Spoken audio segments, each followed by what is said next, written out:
Okay, Rick, I see you're now in the module periodic email. Yep. Can you tell me more about this one? Of course. Periodic emails are actually emails that go out during a booking process in different stages. Well, obviously you can see here with the days what the different stages are, and if they're after or before a booking. So this actually creates the automatic emailing, what will save you a lot of time, because with every booking, obviously you have a lot of the same emails going out to different customers, and that's what the system does for you. Is that clear? Yeah, that's clear. And what is the difference between periodic email and the selection mailing I saw before? Yeah, that's quite a big difference. Selection emailing is the next module down. Selection emailing is more specified maybe for updates, news and stuff like that, and periodic emails is what will not change with every booking. This will be always the same with every booking, and the selection mailings are more an update on maybe a new DJ that you've got, and this is really the reminders, the follow-ups and stuff like that. All the standard emails. All the standard emails. All right, yeah. so this will save me a lot of time. This will save you Okay, a lot great, of time. great. And is it possible to delete some of these emails? No, it's not. You won't be able to delete them, but as you can see here, you can activate or inactivate them. So if I click on one of these and I want to inactivate, there we are, press no, then it won't be active and you won't use it. So All right. Well, but some of my best clients, I don't want them to get these payment reminders. How do I fix that? very good point. We've got a specific, let me quickly check here. If you have a look here, right now we're in clients. If I open a client, scroll down, you actually have got these reminders, which one you do want to send and which ones you don't. So here you can even personalize it on a client level to what you want to send to that client and what you do not want to send to that client. Is that clear? All right. That looks good. Nice. So that's probably what active means, right? If you open one. Yep. Well, there's two ways you can do this. Active here just means that it's standardized to all your clients. So this will mean it will be sent to all your clients unless you specifically ask that one not to be sent to a certain client. So activated is yes. That means it will be sent to all your clients during the booking process. All right. Do I have to use these emails or? Well, like I just said before, you can inactivate all of them if you want, and if you don't like the idea of a periodic email, we do advise you to use them because they do save you a lot of time. Otherwise, you imagine having to send to every client you've got these 10 emails. That would cost you a lot of time. But yeah, if you do not want to use them, of course, you can inactivate them, but we do advise you to use them. All right. Where do they go to? Are these all mails to clients, or I see this call sheet also? Yeah, you can do. It depends on who you want to send it to. You always get a mail, a copy to yourself as well. Let's say you're not sure if you send it the right one. You can always send a copy to yourself. But it depends on where you go. If I have a look to artists, I think we're an artist here.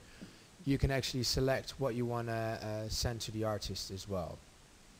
Yes, with these PDFs, right? Yeah, exactly, with these PDFs right here. Okay. Yeah.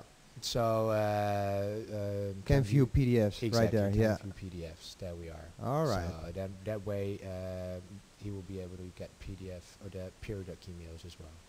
Okay. Great. Can I personalize these emails to each customer?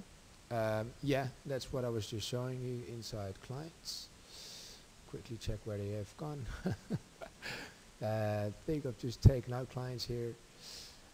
Quickly click back on clients. There we are. Open one. Cheers. Once more. I know this guy. Yeah, he's a cool guy. Yeah. You can actually personalize it to, in this case, cheered. So Richard is a familiar guy, so we don't want to send him the payment reminders. All right.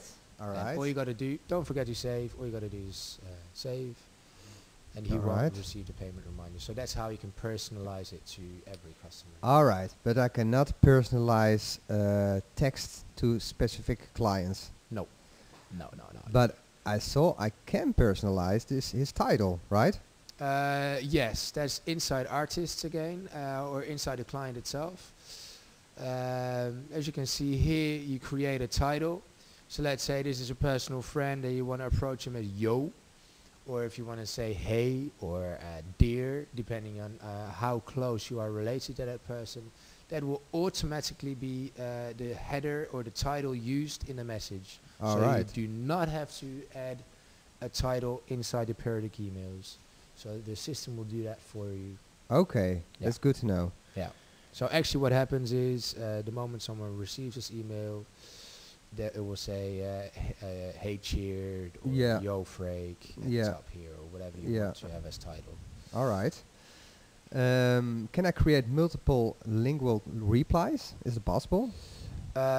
No, not exactly as such. As you can see here, these are the only 10 periodic emails you get to send to people, so we don't have any more or extra. But what you can do as a pointer or a tip is if you do work with multilingual people or people from other nationalities, just write a text underneath here in whatever language you want, but in a different script. All So right. that way they have the idea, they can read what language they want. Okay, that's a good one. Okay. Well, I want to have my payment completed before the event starts. Can I do this with periodic email? Yes, you can. And once again, Mark, I'm surprised that you're good questions. Yeah, thanks, Rick. No problem. If you open a payment reminder, in this case, this is the first one. This will be sent, in this case, 21 days after the event. Now, you said you wanted a payment before the event, so Yeah. what we can do, let's say you want it 28 days before the event. That's 28 days, 4 weeks. That's all you got to do. Before the event, right? Yeah, so before the event. So, yeah, right. And Okay. it's you've got a difference here. You can have it starting on the order date. That's the moment you've entered it into the system. Yeah. The moment you've invoiced it to a person, or the actual event date, the calendar point. Okay. This looks nice. Yeah, so in this case, we want it 28 days before the event. There we are. Yeah. And now the first one will go out before the event, and that's how you can personalize all these This four, is payment terrific. reminders. This is gonna save me loads of time. I thought it might save you a lot of time. Yes, for sure. Let me see if everything's clear. Well, actually, with every booking, I have a new checklist. Can I add these in the periodic email? No, that is so personalized. If we would try to add that in periodic emails, you'll be wasting a lot of your time adding checklists and deleting checklists from your periodic emails, and that's not the point of periodic emails. Of course, inside clients, or inside your artists, I should say, you've got your special conditions Yeah. that apply to your artist, and you could fill in checklists in there. Yeah, that's right. That's the exactly good spot there. Okay. All right. Well, a difficult question here, I think. My payment method is 50% advance and 50% after the completion. How can I Yeah. communicate this one? Yes, you're right, that's quite a difficult point. For one, we should actually start answering this question from inside your PDF annexes. I'm inside a contract now, and as you can see here, it says in Dutch, but I'll translate very roughly. It says payment method, free bank 7 days in advance of the event, unless otherwise stated in remarks. So this, unless stated otherwise in remarks, is a very important point. And if we go to what that actually means is, I'm inside the booking calendar right now. I open a booking, I change it, and the remarks or comments are right here. So this comment will actually show up on your contracts. And let's say you've made a certain deal that 50% is paid in advance. Yeah. You can write that in here in advance. There we are. So that's the special payment condition. That's a special payment Right condition, over there. and this will show up on your contract. All right. Now we've gone to the next point, because obviously if they have paid 50% in advance, you do not want to put it in your system as that it's been paid, because it's only been paid for the 50%. So you leave these two fields open, Yeah. but here on the internal note you can put paid 50% On a certain date. on a certain date, exactly. And the good thing is you can send yourself a reminder, and that's that way you will know you're still waiting and there's still 50% pending on that person. All right, Mark, as you can see on your internal note here, 50% has been paid, and because you haven't said it's been paid yet, that means it's the periodic emails still continue.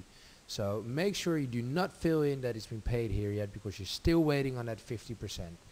Now that's good, because that way the payment reminders keep on coming to that client until he pays. All right. So that way all your money that is still pending, people receive the payment reminders, even if it's only for the 50%. Yeah, that's nice. That's nice. All right. All right. So it's also possible to send myself a copy just for the fourth invoice reminder. So then I can, it's a reminder for me also. Yeah, so if you want to send yourself a copy like this, you can mail yourself a copy here. Yeah. Or even go to the reminder and place yourself in the reminder here, so you get a double mail in this case. Okay. And if I get this fourth reminder, that, it's a signal for me to call this guy. Exactly, that will be the right signal, and then it will be, all right, hey nice. man, you still got to pay. All right. Thanks. No problem. Okay, the last question here for you. How can I keep this periodic email as personal as possible? Well, that's more of an advice. Of course, everyone does that very differently. What we try and do is keep it as short as possible, and look in your old emails, what you were sending to your clients, and checking out what was the content, and maybe copying the contents into here. So you actually create the idea that they are receiving a personal message. Is that clear? Yeah, that's clear, Rick. Thanks a lot. No problem.